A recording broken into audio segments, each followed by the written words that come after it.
এইবার হচ্ছে আমাদের শিক্ষা সফর আজকের মতো শেষ। আমরা রূপসাগর, তারপরে আর কি যেন দেখলাম, ময়নামতি, শালবন বিহার, তারপরে হচ্ছে গিয়ে কাশবন রিসোর্ট। খুব সুন্দর। আপনারা যদি আসতে চান তাহলে আমাদের সাথে যোগাযোগ করতে পারেন। তো আমরা আজকের মতো বিদায় নিব। সন্ধ্যা ঘনিয়ে আসতেছে, ওই যে সূর্য দেখা যায়, ওই যে সূর্য দেখা যায়। তো আমরা চলে যাচ্ছি। ওই যে পিছনে যাদের দেখা যাচ্ছে। আমরা সারাদিন অনেক মজা করছি, সারা জীবন মনে থাকবে।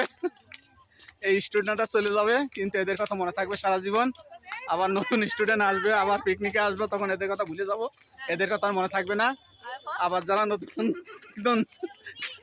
নতুন স্টুডেন্ট আসবে, হ্যাঁ, এদের কথা মনে থাকবো। সবাই একটা টাটা দাও সবাই। অসাধারণ একটা মুহূর্ত। আমরা এখন